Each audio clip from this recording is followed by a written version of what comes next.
Welcome back to the Board Game Specialists. I am Carla. And I'm Melanie.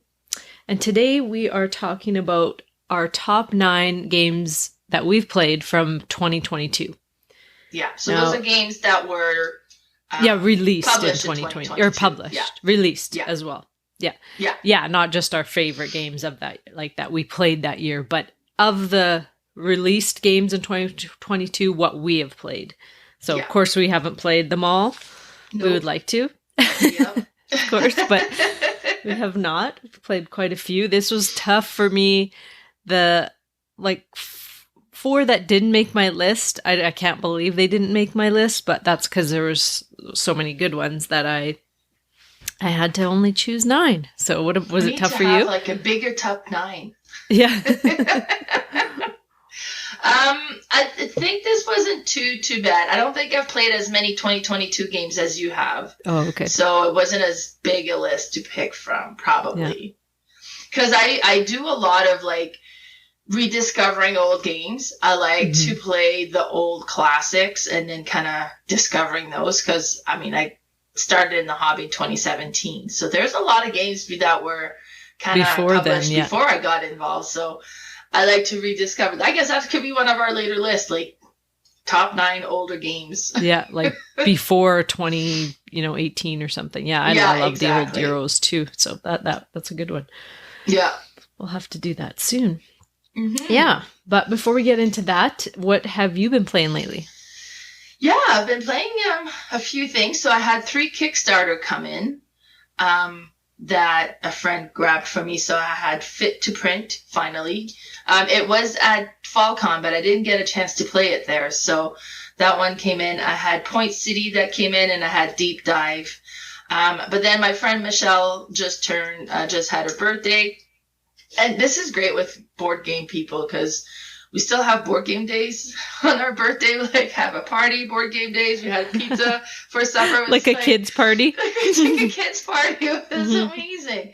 It was great. So I went there and I ended up playing Barcelona, nice. Which was really cool. I was like, maybe that'll make the list. No, that one was published in 2023, so it doesn't make the list. It's a pretty brand new one. But it was so neat. Yeah. Big board. It's a bigger game for sure. It was kind of interesting because each round you draw 2 workers from the bag, and there's 3 possible workers you can have. And then you'll place your 2 workers on one of the intersection in the Barcelona city portion of the board game. And it's like reverse target, because with reverse target, you put your workers on the outside, and where they cross is the action you activate. Well, this one is you put them in the intersection, and what action they have at the edge of the city is the action that you activate. And there's different things that you could do. Some would be you're putting a mosaic tile on this thing where you get the bonus of what you cover up. Some of them allowed you to build buildings, but if you were doing that, you had to make sure you had the gold and cloth. Those were the resources in the game. Some of them allowed you to kind of move up on a different track, and so there was different actions. And then once you place your worker tokens onto that city, you could, depending on what was there and around, you remove 2 or 3 workers that are on adjacent corners of this one subdivision, and you could place a subdivision tile there.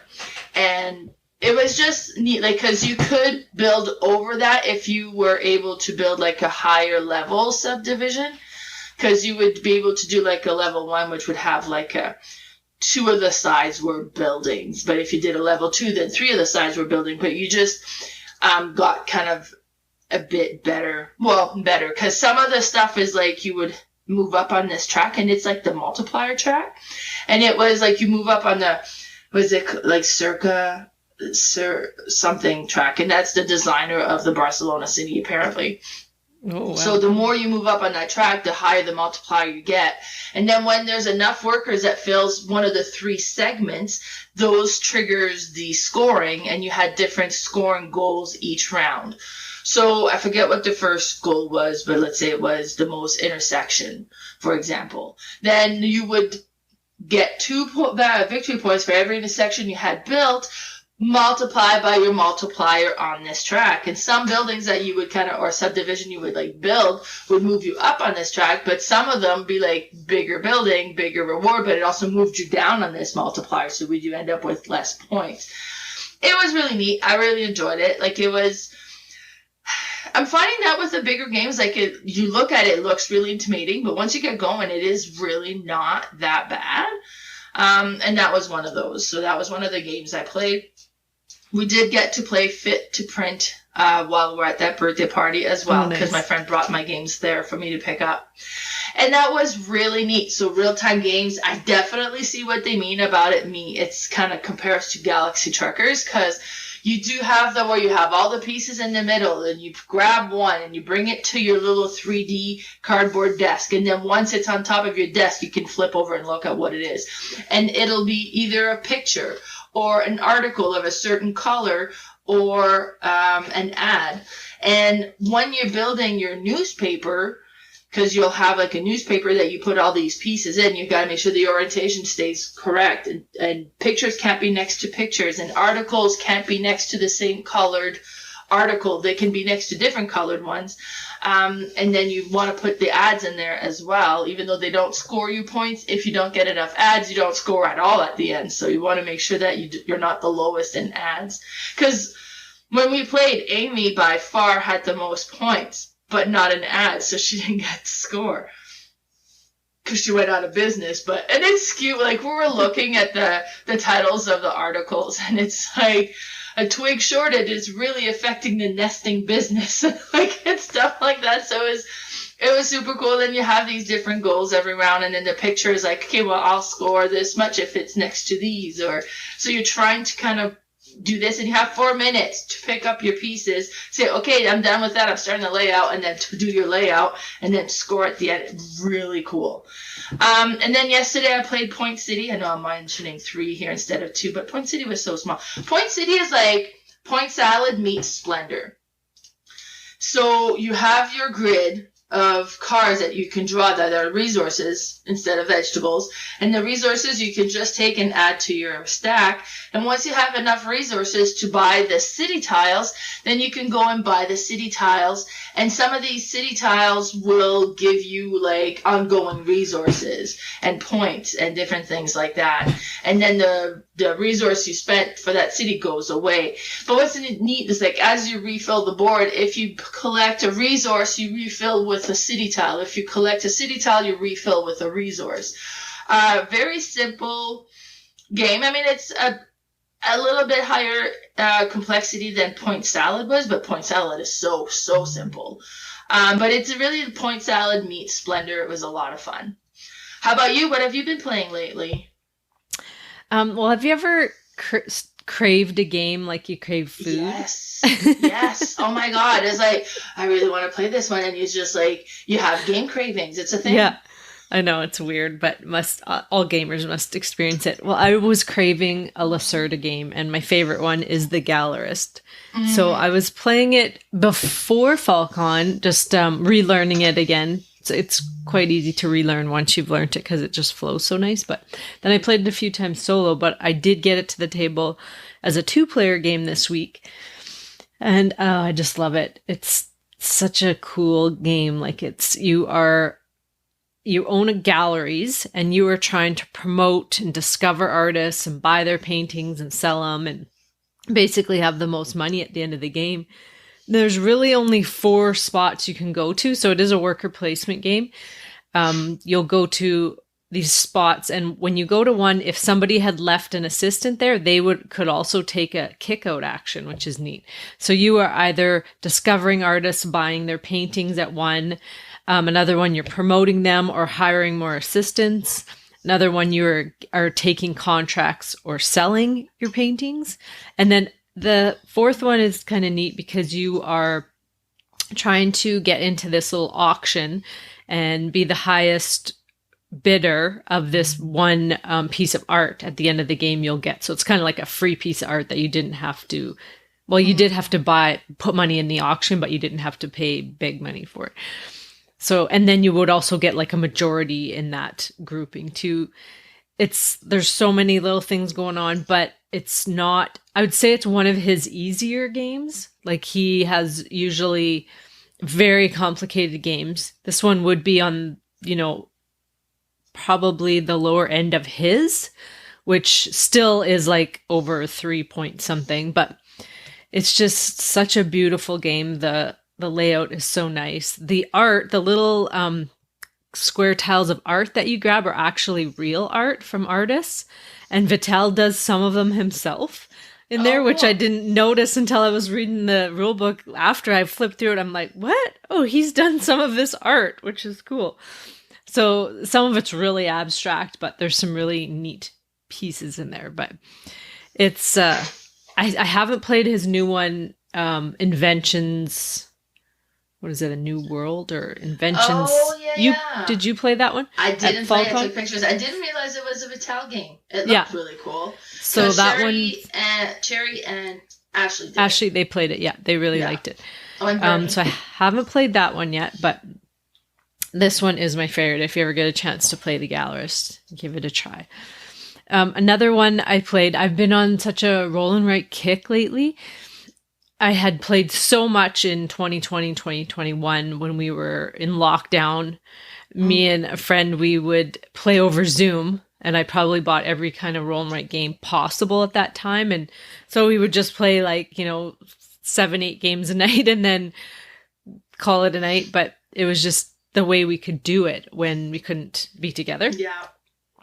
But a friend of ours, Ashley, has designed a game called Rolling Acres. And this is a roll and write. It's more of a complicated one, not a real simple one. But it's neat because there's dice in this one, but you're also rolling animeeples.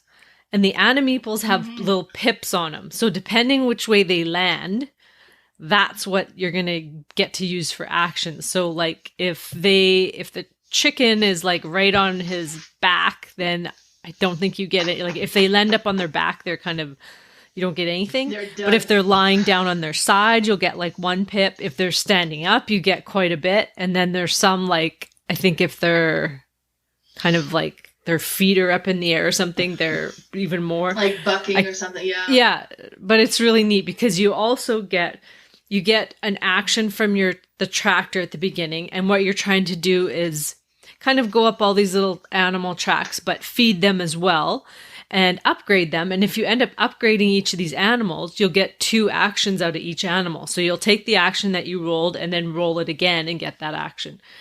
And they all kind of combo off each other. It's quite neat. There's a town action, which has like abilities in it. So if you kind of fill in 4 or 5 of those squares, you'll get some sort of ability, like you'll get extra income, or you'll get to take both tractor actions at the beginning of the game. You might get to score different things like with extra points if you like fill in all these things. There's a lot going on, but it's really neat and I just love it. I love the animal theme of it too. She's going to have this, I think we'll have it set up at Car Treat. So if you guys can make it there, you'll get to see it and try it out. It's really cool. But one little third one I'll just mention quick was last week when we did our Phil Walker Harding, Gizmos, I had a craving for Gizmos. So I got that one to the table too. And it's so good. And it's like I said, it was an hour game, I think, last on the podcast. It's actually not, because it goes so fast and it's like too fast. You're like, no, I want like 4 more rounds to finish or whatever. But it's a quick game because you build the 16 cards and that's it. It triggers the end. Yeah. But it was so good. I just love that game so much. I was glad I got to play it again. And for Ashley, I think it's funny that she just designed a roll and write, being that her first roll and write experience, she's like, nope, I don't like this style. Yeah, hate roll and writes. And then it was just a bad one to start her on, I think. I guess so. That's funny. Yeah. The tables have turned. Mm-hmm. All right, well, let's get into it. Yes. Do you have any honorable mentions? I don't know. I didn't check my list. Let me go see real quick what was my number 10. See if it's worth mentioning. Because, yeah, like I said, I always email this list to myself so that I can kind of see. Mm-hmm. Did I email this to myself? I've emailed the picture to myself. So I'm going to say no, because I don't. Okay. Oh, there. Is this it? No, I don't know what my number 10 would have been. Okay. So we'll say no honorable mention. Okay. So my number 9 is a game that a friend of mine had gone to Essen, and he had grabbed one for me when he came over to bring me my game. We ended up playing a few of them, and we ended up playing his copy of Swindler by Matthias Kramer. And this one was so cool because it was your pickpocket. Like, you're just a bunch of different pickpockets, and you're trying to take things and steal from, but there would be each location where you could do it, and it was a bag. So each location had its own bag. Depending on what was in there, like, you would have the different things inside the bag, and you're drawing in, trying to pull different things of what you're trying to do. And then if you would get a set of jewelry or things like that, you could go to like the pawn shop and sell it off and get money for it. But it was so interesting how you would kind of go from location to location, and different location would end up having more of a certain things than other. And I just remember, like, the movement was neat. The bag drawing was really cool. And then eventually some of this stuff would go back in. So it'd be like, oh, I want to go there. Ooh, but you already took it. So there's only one left. Maybe I'm better off trying to go to a different location trying to do this. And I've only played it the one time because, as I mentioned, I don't own this one. He picked it up at Essen. It seems to me it wasn't really easy to get here at that time anyways. I haven't looked into it lately. But it was just a really cool game. You ended up playing this too, didn't you, Carla? Yeah, I got to play that at my last retreat. He brought it. And so he showed us, a couple of us. Yeah, it's neat. Yeah, so that's my number 9, Swindler. Awesome. I did have a couple honorable mentions, but you might list one of them. So the other ones I'll just say were like Woodcraft didn't make my list, Wayfarers of the South Tigris didn't make it, and Paint the Roses didn't make it. And I really love those games. There's one more that didn't make it, but I feel like it might be on your list, so I'm just we'll see. Leave that to you. But my number 9 is Gartenbau, and that's made by David Abelson and Alex Jones. This one is a tile layer. You have these beautiful tiles. I have the wooden tiles of them, and they're like Victorian flowers. Now, before you will get the big square Victorian flowers, you have to put down these seeds, basically, or plants, and they are like smaller tiles. So you will put, say, like 2 blue plant flowers, I guess, that will be like rectangles. And then once you have them together, then you can place the big rectangle tile. But in order to get all these tiles, you're going down or around a rondelle. And the tiles are laid on the rondelle, but in between them, you can go and just take actions to take resources that will buy you the plants. So it's like a resource collection tile laying game, but in a kind of unique way, because you're building up this grid, and the reason you're putting these big flower tiles on is they have a scoring condition on them. So in order to like take them at the beginning of the game, you get to draft which ones are going to actually be yours. And so you'll each kind of have your own pile of scoring tiles. You won't be able to probably get to use all of them, but you have to figure out, okay, well, where are each of these going to go? Because like this one big tile is just going to score this color of plant, but it has to be touching it. This tile is going to score all the open spaces like that you have accumulated, which is tough because you have to, like, in order to make open spaces, you have to encircle them. So they're all kind of different ways of scoring, and drafting them at the beginning is probably the hardest part because you're trying to figure out, okay, well, how can I make some of these work together? It's just a beautiful, nice, like Zen-like tile laying game, but I love it. And that's my number 9, Gartenbau. Nice. I think I could kind of picture it, but I don't in a way. And it's funny, like you're saying, like Victorian flowers. It's like, how are Victorian flowers different from flowers now? It's right there on the bottom. Can you see? Oh, in the corner, the bottom yellow. Oh, okay. Maybe. Yeah. We'll have to look into that one because I have not played that. That's nice. My number 8 is Creature Comfort by Roberta Taylor. And she actually just won an award for this game, so that's really exciting. Yeah. And this one is just such a beautiful, comforting game to play. It's neat because I ended up teaching it at FalCon. A group of people were starting to play, so I'd give them a quick teach for it. And because it's so interesting because it's a worker placement dice management game. And you have this big board and it's beautiful. And at the top of the board, you have these resources that you could pick up if you go and activate those locations. And each round, these are going to change. And then through spring, you're not going to get any wheat. And once you've reached the next, in summer, there's a certain resource you're not going to get as well. So there's different things that you're going to kind of be able to get. But there could be wool, there could be mushroom, there can be woods, and like these different resources you're collecting. And all of these can be spent to acquire the comfort cards. And you're basically trying to get your little home all comfortable and cozy in time for winter. But what's happening is all of these locations that you can go are activated by dice. So you have to send your worker there and have the dice to activate the location. So you have the location to have the resources. You have this little rondel area that'll kind of change every round. That'll give you coins and, is it stone? I think it's coins and stone. And then you have a little market area where you can go to trade your goods for different goods. And then you have at the bottom the comfort card areas where if you send your worker, you can collect these comfort cards so that when you've collected the proper resources, you can start accumulating those. And then there's a kind of a little shop area that every round there's a new card with a new character. And it's neat. Characters, you'll have like a goose, or you'll have a different character every time that'll do something special that round, either a different ability you have throughout that round, or something it gives you at the beginning, or something it'll give you at the end.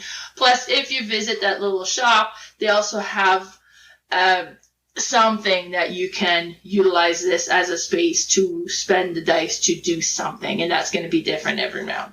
And then on the side, you have all these tiles that you can acquire that'll give you special abilities or new locations to visit. And like with the comfort cards, you can put them in your hand and wait till you have the proper resources. With those tiles, you need to have the resources right now. But each of these locations, as I mentioned, require dice. So you have 2 of your own dice, and then there's 5 community dice. So when you place your workers, before you do that, you're going to roll your 2 dice. The community dice aren't rolled yet. Then you got to place your workers. So you're using partial knowledge. And like, okay, well, I want to go and collect these resources, and I need to have dice that totals up to at least 11. Well, I rolled a 6, so that's not bad, but then I rolled a 1. That's not great. But hopefully some of the community dice are going to be high so I can get my 11 and not spend too many dice. I'm going to send 1 worker there. And then after everybody's placed their workers, you roll the community dice and be like, oh, gosh, I totally did not do that. So then you won't get that location. So then you assign and you complete your locations. Any dice you didn't end up using, you get this little like Band-Aid token. And it's a lesson. And then you can utilize those to mitigate the dice forward. Like, because you can be like, okay, well, I'm making that 5 into a 6. So you put the little Band-Aid on the plus side. Or be like, I'm actually going to make that 5 into a 4 so that I have a 2, 3, 4 to activate this location, or, whatever you want to do. So the artwork is beautiful. The gameplay is very interesting. And that's my number 8, Creature Comfort. Yeah, it's a very cute game. All right, my number 8 is Framework, made by Uwe Rosenberg. This is another tile layer, but I would say less complicated than Gartenbau, but still very intriguing. It kind of played off of his Nova Luna and Sagani series, whereas this one, you still have to like put completion tokens on the tiles once they're completed, and when you run out of those, that's like the end of the game. So it's kind of a race game, but still like a thinky tile layer, but still kind of relaxing where it's not too many things to think about. But it's really neat. These tiles just have either like a little scoring chip on them, or like a not a chip, a color that it's going to score, and it could have 1, 2, 3 or whatever, or frames around it. So just different colored squares on the tile. So it could have both. Now what you're trying to do is connect all these frames that want to be scored on each of the tiles. So sometimes you will just be drafting frames, and sometimes you'll just be drafting like scoring chips. And there's only 4 out, I believe, in the market for you to grab. Sometimes they're all just scoring, and so you're like, well, I don't know what I want because I don't know what frames are going to come up. So you just have to kind of grab as you just wildly grab one. But then as the frames start coming up, like it could have some brown, silver, and green, whereas one of your scoring chips wants like 5 green connected. So you grab that, but then you would probably want to put some scoring around a tile that has 3 different colors, because then you can branch off those. It's really addicting and really cool. I think I taught this one to you last year at, was it FallCon? No. Gobfest, maybe? Gobfest. Well, it was Nova Luna we played at Gobfest. And then I tried to get Nova Luna and I couldn't find a copy, so I got Framework instead. Oh, okay. Yeah. But yeah. No, it's good. Cool. And that's my number 8, Framework. Nice. Yeah, I really like that one. That would have been my honorable mention then. Okay. That was one I thought we'd cross over. There's only one more that we might cross over on, I think. Oh, we'll have to see, yeah. And you might... Well, my number 7, I'm pretty sure it's not on your list. Yeah. And that's Marvel Dice Throne. No. And this was the latest Dice Throne series where, because they've so far up until now had all been like, fantasy characters, and then they went into more like, I don't know, like it was pirates and ninjas and like more neat characters. And then this one was actually Marvel characters. So you have Red Scarlet, you have the Spider-Man, you have like Doctor Strange, and all these characters that you can play as. And it's so neat how they've created that each character kind of plays a little bit different than others, and it kind of matches the character, right? Like with Doctor Strange, he would do a battle, and if he doesn't win, he has the ability to kind of activate a spell that turns back time and replays the battle, so he can try to win the second time instead, right? Like, so it is such a neat game, and you got the 8 different characters in the battle chest, so you can buy them in a smaller box of 4 characters or individual boxes of 2 characters, because really you need 2 characters to play. This was like the huge kind of reveal, like it was coming out and then we didn't know what was going on, and it's neat because they've actually also just announced their latest Kickstarter that's going to be coming out in October, and following like the Marvel series, and they're going X-Men. So there's going to be the X-Men series coming out in a Kickstarter in October, and they're also going to be introducing a new cooperative mode. So I don't know what that all entails, because they do have Dice Throne Adventures, which takes the original, well, you could play the Marvel ones, but you could take your Dice Throne characters and play them as this dungeon crawl, and it's so cool because you have all these tiles, and then the box is amazing. It's a huge box, so you have all these things organized in there, and you have the big boss monsters that you can battle that's going to be like their own Dice Throne characters, and you could actually just play them as their own character to play. And so they're introducing like a new cooperative modes that would have missions. So I don't know, we'll have to wait till October. And it was neat because they had released a video where there were a bunch of like content creators were being shown this new Dice Throne, and they were videoing their reaction, but they weren't showing what they were showing. So it's just like, and they're like, oh my god, people are gonna flip. And I was like, oh, what is it? What are you showing? So it was cool to share that video first. I'm like, oh my god, like, tell me. So that's what it is, the X-Men series. I don't know, like, I'm interested in the cooperative one. I don't know if I'm more of Marvel than X-Men personally. But yeah, so it's exciting though. It's really exciting to see. And then I got the 3 huge battle chests right now. Do I want to add a 4th? Plus the I already have a fourth with the adventure one. And is this gonna be like a battle chest for X-Men and another like adventure one? That'd be two battle, like that'd be like the whole top of my shelf. I don't know. We'll have to see. But yeah, so that's my number 7, Marvel Dice Throne. I didn't even really talk about the game itself. How many like do they have? How many Dice Throne games are there? Well, there's Season 1, which has 8 characters. Season 2 has 8 characters. Marvel Dice Throne has 8 characters. They have the Santa versus Krampus, which has the 2 characters. And then they have the Adventure, which technically has some characters you could play, but is more meant to be played as the dungeon crawl. That's what they have so far. So I'm assuming there's 8 more coming with the X-Men series. And then a second adventure type that would be more for like the hero characters to play, I guess. I don't know. It's exciting. All right. Well, my number 7 is Beer and Bread, made by Scott Alms. Now, this one, it kind of surprised me that he made it. It looks almost like an Uwe Rosenberg game because it has a farming theme to it. But nice. It is really cool. It's a 2-player only game. So you have this board in front of you that will have all the resources on them. And then you have your little storage barn, I guess it is. And it only has certain spots to store. So you only have, I think, 12 spots to store resources.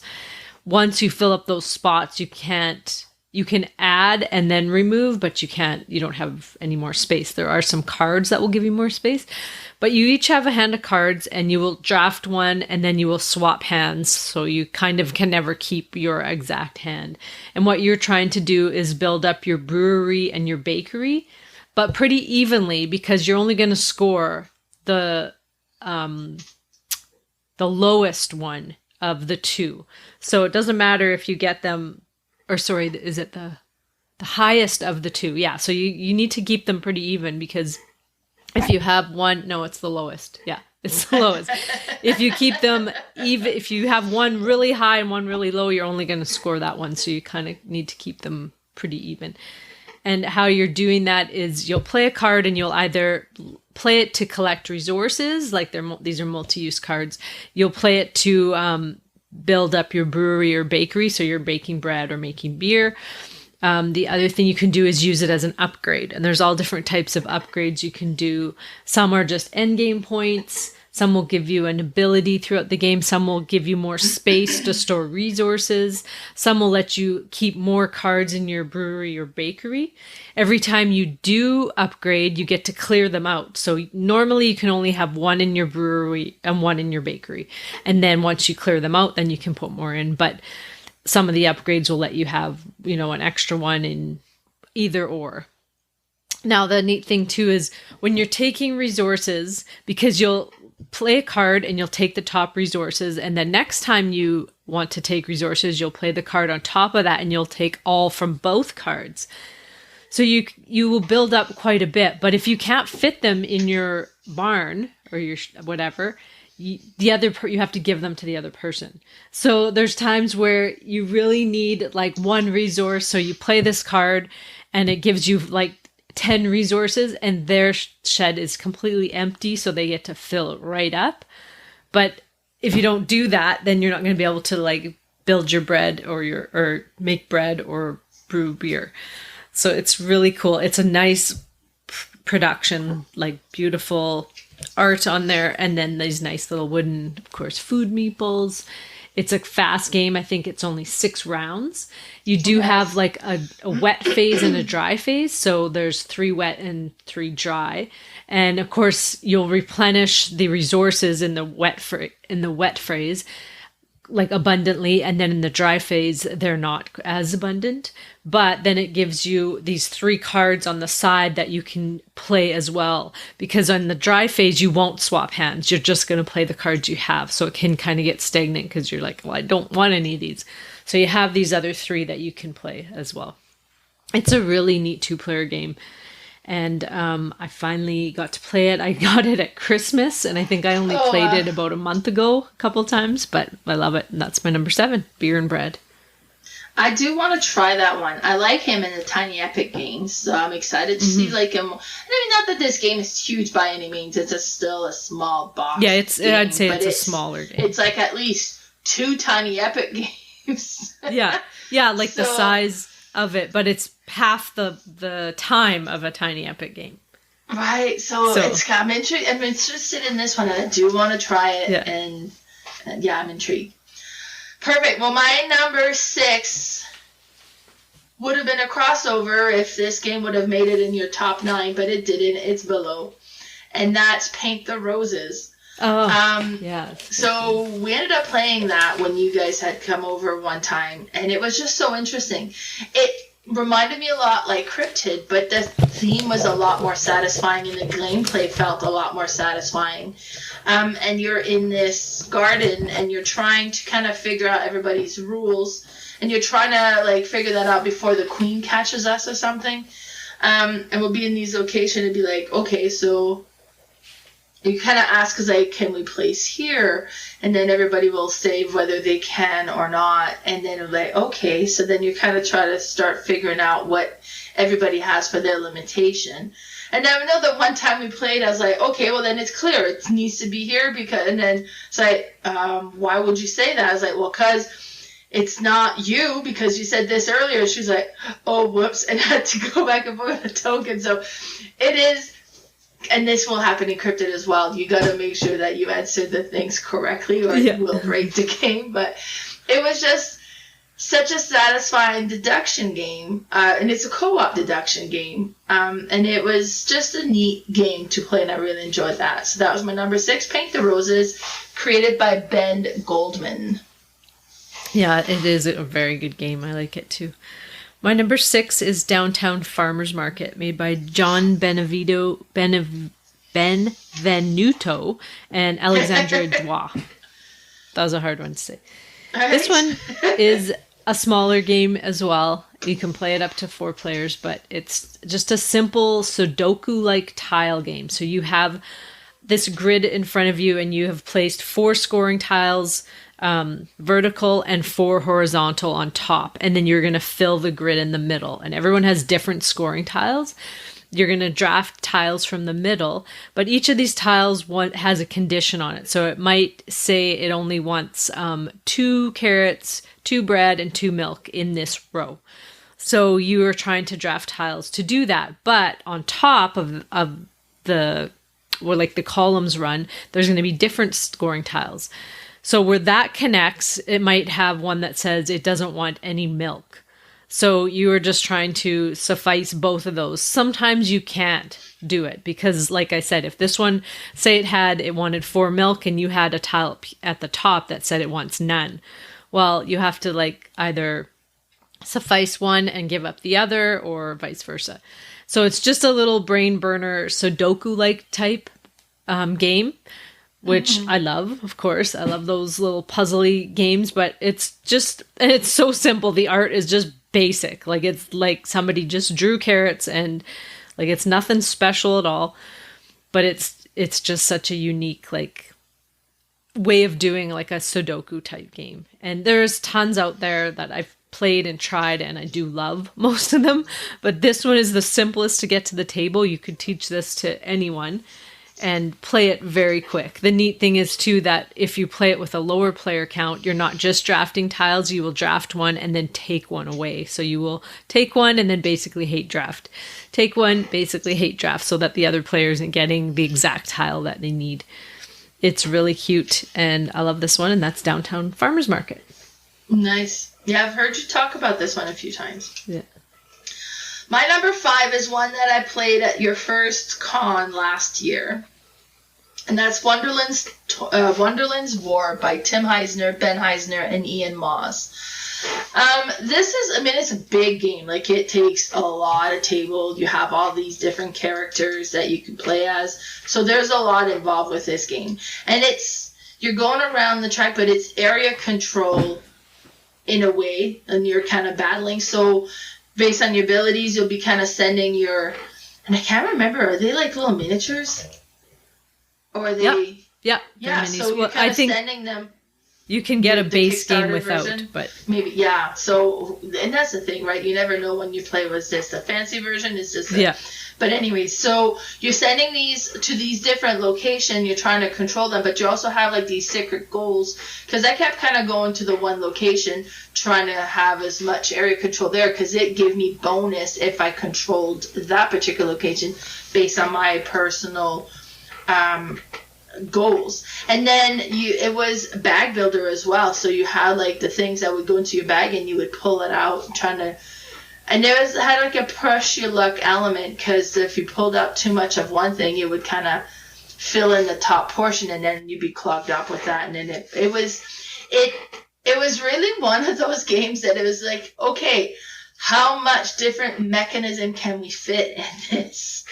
And there's just all sorts into it. But the artwork is cute. The whole theme, like with Alice in Wonderland, but spinned into like a more robust kind of battle adventure. So it's kind of changed a bit of like the feel of Alice in Wonderland, because all your characters are battling, you know, like I think I played as Alice when I played, but she this isn't your regular little Alice that you're used to. She's there to fight and battle and stuff. So it was really, really neat. It would be interesting to play as the other characters, because it was the Chestershire cat, and then I can't remember the other characters that was out there, because I just played as Alice. But I think there's like 5 different characters you can play as. Yeah, Queen of Hearts, Alice, the green guy, whatever he was, the best. Oh, it was a top hatter. No, I forget who he is. Now I'm forgetting. Yeah, there's got to be the top hatter, but maybe it's the caterpillar. I can't remember. But I played as Alice too when I played, so right. So that's all I can. Well, then it was kind of all set up, and we just sat down, and the character you sat in front of was who you were. So yeah. But yeah, no, it was really neat. Kind of like going around the area control, the bag pulling thing was very cool as to how it all came together. And that's my number 5, Wonderlands War. Nice. All right, my number 5 is Tiletum, made by Simone Luciani and Danielle Tessini. Now this one, it looks like it'll be a dry Euro, and how it's described, you are a rich merchant traveling through Europe. Now that just sounds like a dry Euro too. Every Euro that has ever been made. You are acquiring contracts and investing in the construction of the cathedral. Again, sounds like every other one. But this one is yeah. This one is quite different just from the mechanics alone. It has this little, it's not a rondel, but it's a wheel on the top, and you will roll all these different colored dice and place them in these spots. And now you can take the dice as resources, and there's all kinds of resources. There's food, gold, different types of stone, because there's like a light gray and a dark gray. So I don't know if it's stone and steel. And then there's one other resource I'm forgetting about. But so you can either take the dice as resources, or you take them as the action that they're on. So it just depends, like the wheel will turn every round, so they'll change, but you could take the action of moving one of your architects. And so you have this map on one side of the board, and then that wheel on the other, and then places to take all these different tiles. So on the map, you are trying to kind of spread out and build houses, but also move your architects around so that you can help build these cathedrals to get big points. Now on your player board, which is the neat part, you can also take these tiles that, depending where you go on the map or on the other side of the board, if you take the action to take these helpers or basically just little contracts. And so you have this board that has like houses in it. So it's like, I think it's 5 different houses, and they are at different levels. And so once you complete these houses with the same type of people in them, you're going to get to place out another, a bonus thing. Now I can't remember what it is. You're also taking these different crests of families, and you want to have different ones, and they will go at the bottom of these houses. And once you've completed them, then you get another bonus. So it's just kind of like a combo-tastic game, but you're still moving around a map. You're still kind of building a route, but with the dice selection and the resources, it just feels so, I mean, I guess it's just another combo-tastic Euro game that I love, but it's one of the tea games that I had purchased, I think, at the end of last year or either the beginning of this year, and played the heck out of it at the beginning, and I haven't played it in a while, but I do want to get it to the table again soon, and that's Tiletum, my number 5. Yeah, that one does sound interesting, for sure. But yeah, it does have that Euro beigeness, sure. beigeness to it. All right, my number 4 is another game that I don't own, that I've only played the one time, and that was at FallCon last year, and that's Planet Unknown by Lambert, Adam Reberg. He has a name. I just can't pronounce it. And then with Ryan's name, because like Lambert is a common French name, but I don't know if he's French, so maybe it's Lambert, maybe it's Lambert. This game was neat. Now, the first time we played, because everybody gets a board, and this is your planet that you're going to be building on, and one side, everybody has the same planet, so we played the other side where everybody had a different ability type planet. I played as the black hole. So everybody has a planet in the middle.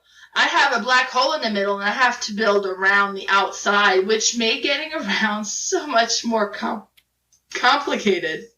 I think I lost by a lot. Because you have these little rovers that are going around trying to collect these asteroids that lands on your planet. Because I think they're negated if they stay on, but they give you kind of stuff if you're able to go and collect them.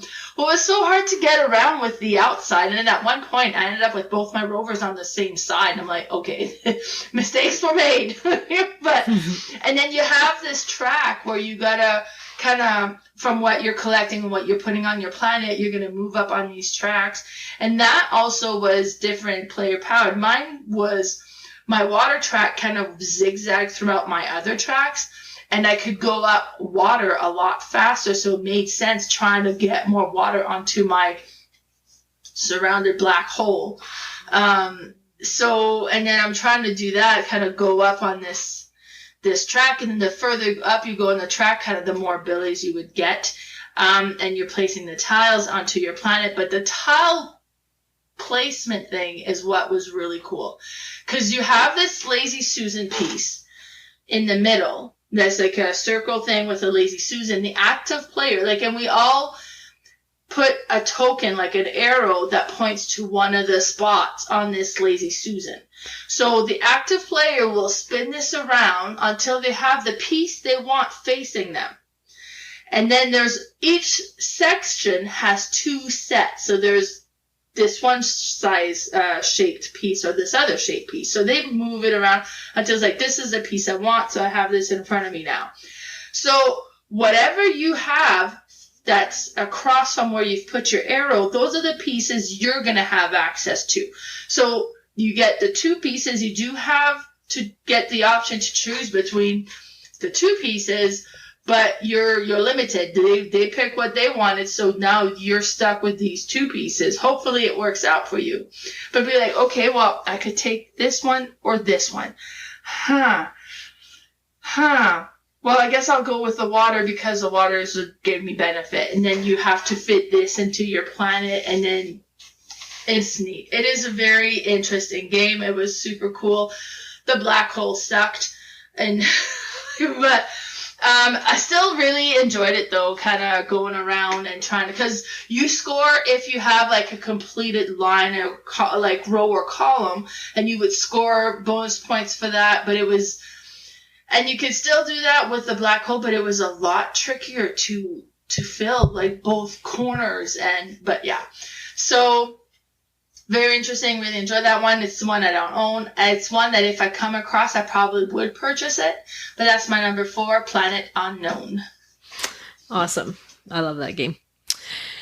My number 4 is Marrakesh, obviously made in 2022, but it's by Stefan Feld. Now, this one I just got played recently didn't even realize it was 2022. I thought it was 2023, but because the Kickstarter came out so long ago, they must have started fulfilling in 2022. Now, this one I know you have coming, or you have it now, but I'm not sure if you've played it yet. But it is a sprawling point salad game, and it takes up a lot of room on your table. The Essential Edition, I think, it's crunched down a little bit, but you still it's still big player boards and like quite a decent size game board. So you have these 11 different areas on your player board, and you are just trying to gain influence, basically, or influence families is how they describe it. I got to see what they describe. It's another like Euro how they describe it. You compete with other influential families to achieve the most honor titles. But how you do this is you have these little cylinder keshis, they're called, and you start with one of each color. Everybody starts with that behind a little player board. And you'll play 3 phases, but each phase will have 4 rounds. So you'll have 12 different colors, and every round you will choose 3 of those keshis, and you'll put them in your hand and close it up, and then you will all reveal them, and you will place assistants in the colors that you chose on your player board. And then all these keshis are going to go in this cube tower, and they'll be thrown in the top, and they may or may not all come out the bottom. Whatever comes out the bottom will be placed in its matching color, and then you'll go around and draft these. You can take up to 2 of one color, but sometimes there's only 1 of certain colors, so then you can only grab 1. Whichever ones you grab, you will place them in the color on your player board, and they will just increase that action when you do take that action. So in most cases, the ones you put in the tower are the ones you are going to want to grab out, because that's where you have placed your assistants in order to be able to do the action that turn. It's not the worst thing if you can't take that action, you grab a color that you didn't even have the assistant for, because then you're just building up those actions for better actions next time around. It's a really cool game because it's like you're playing 11 little, well, more like 10 little mini games on your player board. Each of the actions is kind of its own little thing, and I'm not going to describe them all because there's too many, but you are going up tracks, you are just building up resources, you are building these little towers or gates that will protect you. I mean, there's nobody coming to fight, but it'll basically just give you more points. It's so cool. I've only played it once, so it could have moved up this list the more I played it. But it's a really cool, and I believe it is Stefan Feld's newest game, because when he did make this city collection, he took a whole bunch of games, his older games, and turned them into different. They renamed them and kind of changed the city, but made the same type of game. Well, this one was a brand new one that he made. So in true Stefan Feld fashion, it is a point salad game, but I love it. And that's my number 4, Marrakesh. Nice. Yes, I am excited to play my copy. I haven't even cracked it open yet. Nope. So, well, it's like, because, I mean, you sit down and be like, okay, well, I have 30 minutes. Okay, no, we're not looking at that one. Can't play that minutes. One. So, yeah, I'm excited to look into that one. All right, my number 3 is Clank Catacombs by Paul Denon. So this is a third one from the Clank series, because it started with Clank, and then they had made Clank in Space, which I haven't played, and then Clank Catacomb. And then I know with the first Clank there was tons of expansion. I ended up playing like the Mummy expansion, and there was like a water expansion or whatever. So there's multiple expansion that just kind of changes the map you can play on. Clank Catacomb gives it quite a spin. Now, from what I understand, Clank in Space did as well. Like I said, I've never played it, but I know that one other thing with the original Clank is you could go in, grab something, go out, and kind of mess everybody up. Because if the game ends and you're stuck underground, you don't score, you die. So Clank in Space, I think, kind of mitigated that a little bit, where you couldn't really do that, because I think you had to make it to the one end before you could try to get out. And I'm saying I haven't played Camping Space. I think that's the only one I've played, and I think you're right. Because I think the good artifacts are at the bottom, and you have to get one of them at least, or something like that. Right. Yeah, so something like that kind of mitigate that potential problem with the first Clank. And Clank Catacomb changes all of that because you start with a starting tile, and it's like a dungeon crawl. You build as you go, depending on which way you go. So you don't know where the good stuff is going to be. You got to build this dungeon and go and find stuff. It was a lot harder to navigate and move around, I found. It made, not that it was like, oh, this sucks, it's too hard. It made it really interesting. It wasn't quite as simplistic as the Clank can be, but all three Clanks are still a deck building card, which is so satisfying. So you have your starting hand, you're accumulating and purchasing new hand. Sometimes there'll be monster card that comes in the market, then you attack them and you get like, you know, kind of treasures and bonus and stuff from it and points from it. And then that card goes out and then you bring in a new card. And you still have the clank mechanism. Some of the cards are going to make you clank. You're a warrior in this dungeon and you have all this equipment and it clanks together and you make noise. And the more noise you make, the more chances you have of attracting the attention of the dragon that may attack you then. And you get your clank cubes into this one location, and when the dragon attacks, all those cubes goes in the bag. And then you shuffle them, and then there's a bunch of black cubes that are the dragon's one. If that comes out, nothing happens. But if your color cube comes out, you've taken some health damage, you've made too much noise, they were able to find you and they attack. So that whole aspect of it was so interesting. I really enjoyed this one. I thought it was a neat version of Clank. So far, this is my favorite out of the two I played. But it was just so satisfying as you're building it. And then sometimes like, okay, well, I built this, I went this way, but you can't come back. So you got to build and find a way back as well. You know, it was interesting. And that's my number 3, Clank Catacombs. Nice. I know Cherry played this at FallCon, and she said, because didn't really love Clank, and not because it's a bad game. It's just not. I don't know what it is about it. I don't think dungeon crawl's your thing. Yeah, it must be that. It's like I do like deck builders, but she thought this one I would like a lot more with the tile laying and the turning, the labyrinth turning of the tiles and stuff. So might have to try this one. All right, my number 3 is Hamburg, another Stefan Feld city collection game. This one was remade from Bruges. So this is mostly a card game, but you do have stuff going on your player board. You are trying to become the mayor of the city. And how you're doing that is it's a dice selection again. You're rolling these dice and you will take one and you will either take workers with it. So if it's like a pink dice, you will take pink workers. You will either use it to build.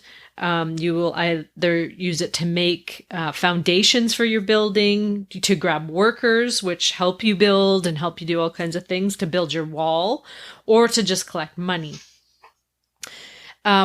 Building is what you're going to do to kind of chain some actions and build up player powers and whatnot, or just basically add zoos, which are going to give you points.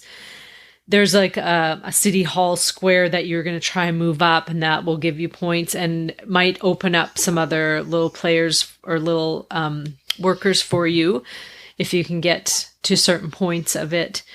The other thing with the dice is you roll them, you always roll this black dice, and it will decide which disaster is happening. And you have these little disaster tracks on your player board, and they will move up. And if they ever hit the end, you will lose something completely. You might lose a piece of your wall. You might lose all your assistants. You might lose all your money. So you really want to keep these tracks down. And you can also use the dice to do that, to move down these tracks. It's kind of one of his simpler ones, I would say, even with, there's like a bunch of little expansions that he added on with the new game. Even adding those, it doesn't really complicate all that much. I haven't played it with the boats yet. There's like another whole little track with boats, and I'm not even sure what that does, but It's a really simple game to teach because there's not, like I just listed a whole bunch of actions, but they're all very simple. But other than that, there's not like, 18 different things going on. You're just kind of trying to build the best city, basically. But the other thing they'll do is at the end of the round, you'll always score for majorities. So in order, you might want to really go hard on building your walls so you can get that majority. Because once you have the majority, it doesn't ever flip back. Like you will flip a tile. And if somebody beats you next round, you don't lose it. You just had to have acquired the majorities once at a time and they will give you points. But it's a really cool game. And the last time I played this was at Gobfest, and I had played it a few times before that because I had received it, and now I haven't played it since then. And because I have so many darn games, I can't play all the ones I love. So I am at the point where when a game comes in now, another one has to leave. It's a sad, sad day in my life right now until my son moves out. I think I'm going to add a new shelf.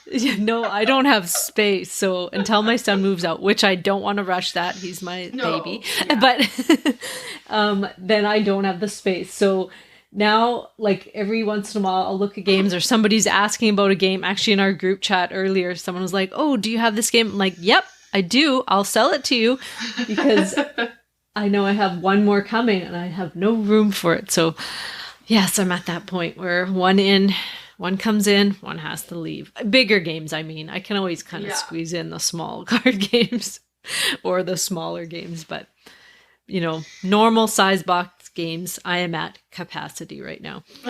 But that is my number 3, Hamburg. Nice. You know what? That new city series makes me want to acquire the originals. Oh, really? Well, I don't know why. I have one for sale for you, remember? Yes. Bring it this week. Well, I have that one. I have to wait because I kind of looked at the newer version, and I'm not sure if the newer version is better. But we should play it and see if you like it. Oh yeah, maybe bring it. We could try it.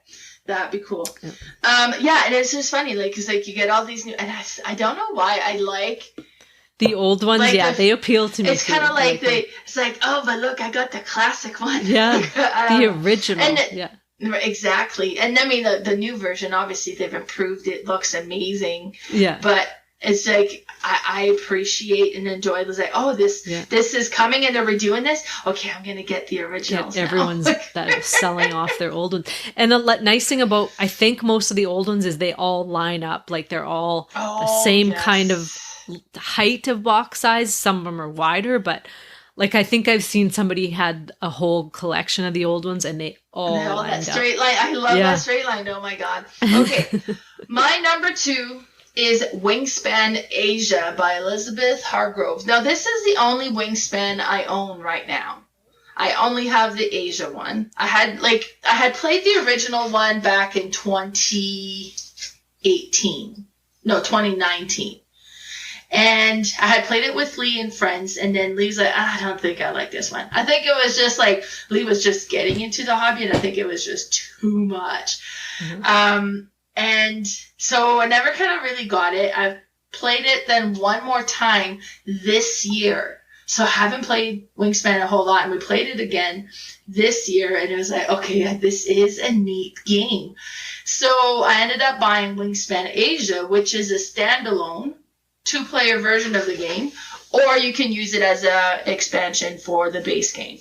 And it introduces a bunch of Asian birds, which honestly, unless you say, oh, this is an Asian bird, you wouldn't really know that they look like birds. But it plays exactly like Wingspan.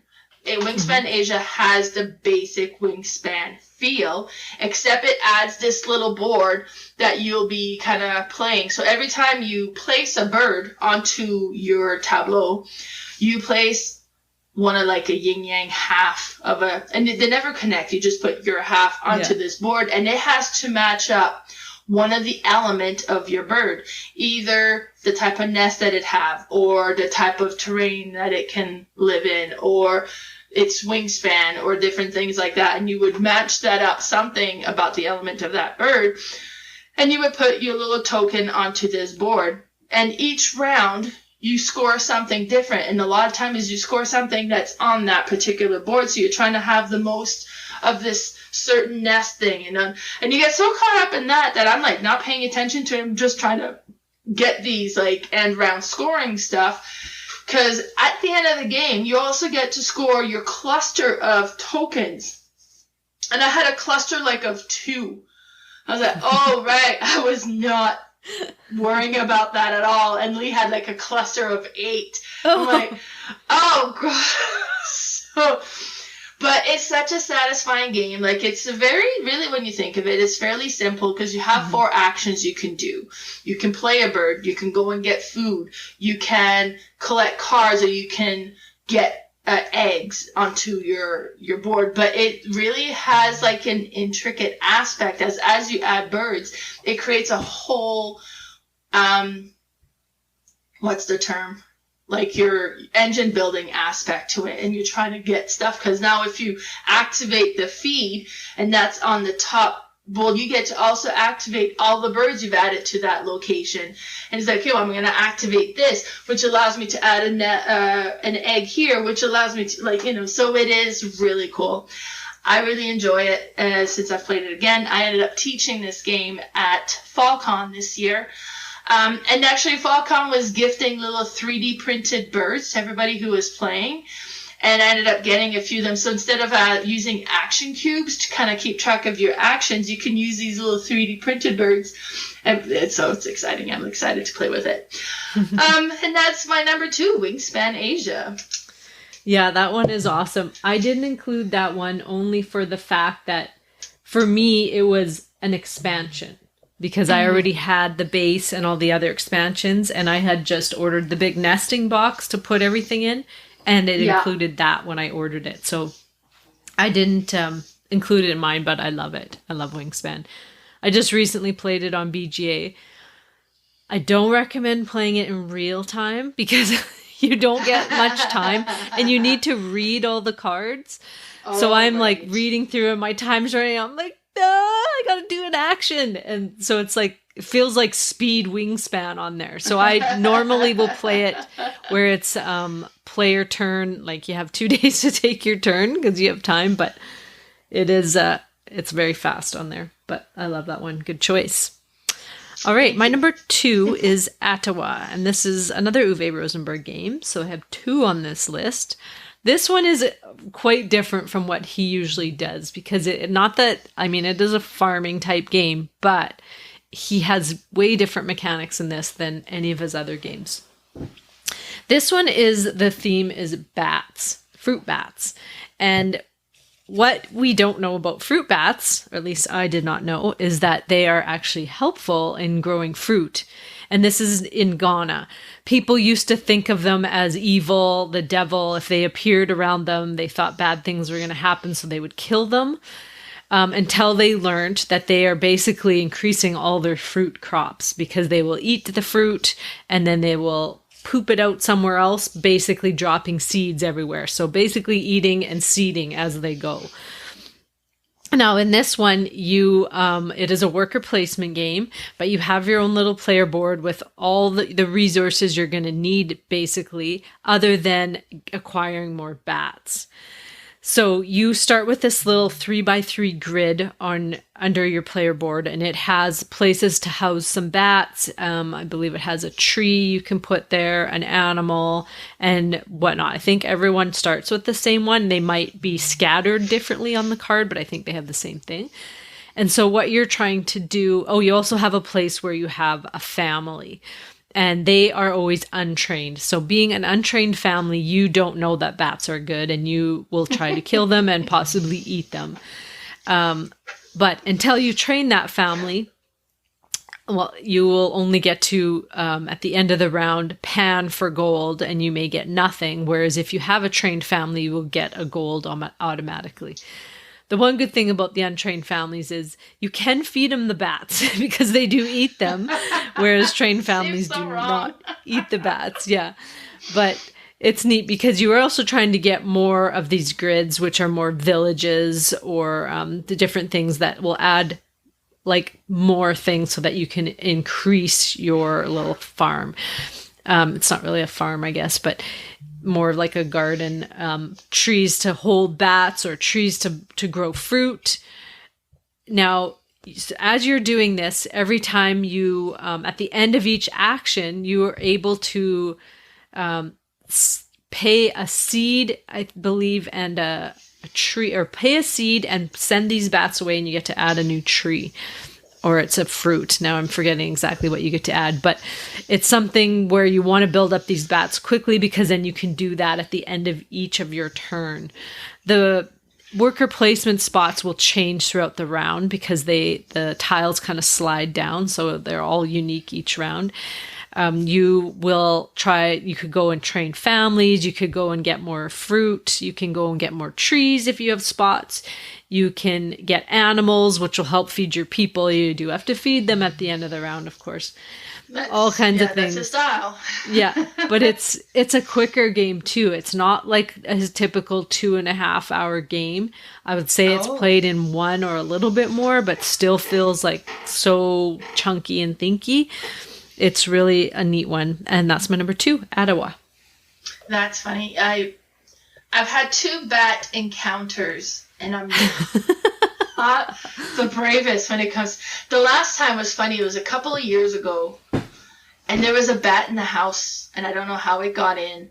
And I just saw the bat. It was me and Lee. We're standing in we're standing in the dining room area, and I saw the bat. And instantly I dropped to the floor, and I'm crawling for the kitchen. And Lee didn't see the bat yet. He just sees me flat on the ground all of a sudden, crawling away. And he's like, "What are you doing?" I'm like, "There's a bat!" So, yeah, fight or flight reaction. I'm flight. So you're scared of the bats?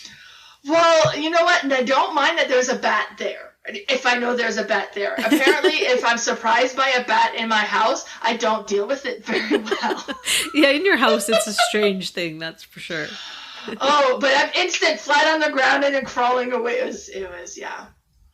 Yeah, I used to be terrified of them, actually. I don't know why or whatever made me be scared of them, but now, we have, at night, I'll go under the bottom of my deck. We have a big couch and TV set up my husband built this year. And so I spend a lot of time out there in the evening. And when it gets dark, I can see the bats flying around. And but we don't have mosquitoes. I swear they eat up all our mosquitoes. Right? We have a bat house in our yard. Yeah, lots of people have we will get bats in there. So you'll see them sometimes at night. And then that's perfectly okay. Yeah. I'm perfectly okay with that. It's when they're in the house. It surprised me. I'm not okay anymore.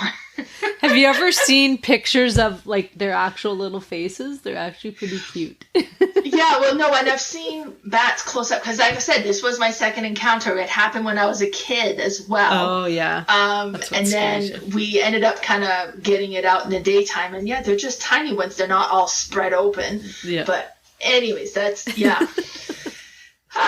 Good times, good times. Yeah.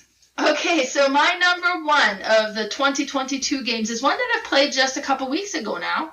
And that is Mosaic, A Story of Civilization by Glenn Drover. And it's funny because I'm doing this on Pub Meeple. I didn't know this would be my number 1. I'm a little bit surprised. Because I've only played the one time at FalCon. It was a huge game. We didn't end up finishing it all the way because it's a civilization game. They're a little longer. And the table needed to be used for the next game. So we're like, okay, we'll just score now and call it quits. Now, one thing I want to bring out is this was a deluxe copy. We were 6 players on these fairly narrow tables, and it was massive. It was insane. So instead of tiles putting out, we each have our own set of plastic miniature stuff that we're putting out. And then we ended up playing with the regular board that was inlaid, you have the overlay on it so everything kind of fits and stays in place. But they had the bigger board that's almost like a 12-inch by 12-inch board that had the dials to keep track of your icons that you had collected and all this stuff. And that was so big. There was no way we would have fit 6 of those and the game board. And and the scoring board. And it was big. If I ever end up getting this game, I think I'm going retail. Honestly, I think this is just one that there is such a thing as too big Yeah. when it comes to board games. And if you're going to play at a higher player count, especially, this one was just getting too big. But it was interesting because everybody played as a different civilization to start with. I was playing it as like one that was more towards the merchant side of things. So I had the ability to make a lot of money, which is neat because if you don't have the resources, you can spend 2 monies per resource that you would need. Oh, cool. But not for population. You can't buy population. You do have to acquire those the original way. It was a really satisfying game to play. You had the board, like you had the maps, and then there was an element of area control in it. It was more area control than actual kind of war and battle stuff that you will see in some civilization. And you had like the technology cards that you could acquire, but you needed to make sure that you had the symbols required to be able to purchase that. And that's what really hurt me, because the first portion is you have this card drafting, and I'm picking based on the ability. Oh, that'd be cool, that'd be cool, that'd be cool. Totally not paying attention that on the bottom of these cards, there's the icons that you need to have in order to purchase more stuff. I ended up with 4 different icons. The guy in front of me ended up with 7. I'm like, oh, mistakes were made. I've shot myself in the foot here. So there was so much stuff that, I can't build this. I don't have the icons. And then it was like, took so long to build up the icons so I could so it wasn't the best on that side of things. This is also a game where setup is lengthy because you have all these tiles you got to place on this board. And then once you have all the tiles, then you flip them all over and then some gets removed. So it's not one that you just sit down and get playing. There's a lengthy setup process that needs to happen first. But it was just a neat civilization game. I really enjoyed it. And that's Mosaic, A Story of Civilization. Yes, I need to try this game for sure. All right, my number 1 is a crossover. The only true crossover. We had one from my honorable mention, but that is Planet Unknown. Oh, that's what I was going to say, yeah. Yeah. And this one, it's the polyomino. I mean, what is more satisfying than putting them together and filling your board up and they all work and match. And, I mean, you don't always fill up your whole board in this one, but, and I don't know, I think we've played once with the different player boards. Like most of the time I'm teaching it. So I'm playing with all the even ones. Everybody's the same, but I flipped those over and they look so cool being able to like yours sounded really neat and they just all look pretty unique. It's the fact that everybody's playing at the same time is such a cool thing. You can play with 6 players and it really doesn't increase your playing time because it's only the person choosing that, like on your turn, you're basically just choosing which like place to set it. It's other than that, everybody's doing the same, like everybody gets to take a tile and do stuff. I mean, you might have some more little combo things going on than the next player, but other than that, there's no downtime. And I love that in a game because sometimes if you're playing with that many players, it can take a while till your turn comes around. But this would definitely be one I would play with at 6 player count. I don't know that there's many games that I would other than party games or whatnot, but not turn order games basically. But yeah, I love it. And you've kind of said it all about it and it's just awesome. And that's my number 1, Planet Unknown. Yeah, it's a neat one for sure. Yeah. Very nice. Yeah. I'm wondering, let us know in the comments what you guys think would have made your top 2022. Yeah. Because, I mean, there was way more than those that had come out that year. Yeah, there's still some we haven't played. I think I don't know if I have any sitting there waiting on my shelf of shame. I think I have quite a bit of older games that I need to be played. But we'll definitely have to do that older game list. I don't know what year we should do, but that would be a good one for sure. Mm-hmm. So next time we just decided what we're going to do is do the our top 9 campaign legacy games. So either campaign or a legacy portion to it. I had just jotted a bunch down and I do have a ton that I've played. There's some that are, quite a bit different range where I find these were awesome and these ones were kind of okay. But it'll be an interesting list to make. But until then, where can people find you? So we do have a Discord channel. You can check the link below. And we finally discovered how to make a link that doesn't expire. So thank you, Richard, for looking that up for me. Nice. Because he's like, was listening one day and he's like, there's a way you can have a link that doesn't expire. And I'm like, and then he sent me like an article on how to do it. So finally, after how long have we been doing this, figure this out. And then on Facebook, my Facebook page is Mel's Board Game Room. My YouTube channel is Mel's Board Game Room, and I'm also on Instagram as Mel's_boardgame_room. How about you, Carla? Where can we find you? I'm at Instagram, Board Game Specialist, all one word, and on Facebook, I have a page called Red Deer Board Game Fanatics. All right, until next time, thank you all for listening and have a great day. Bye, everybody.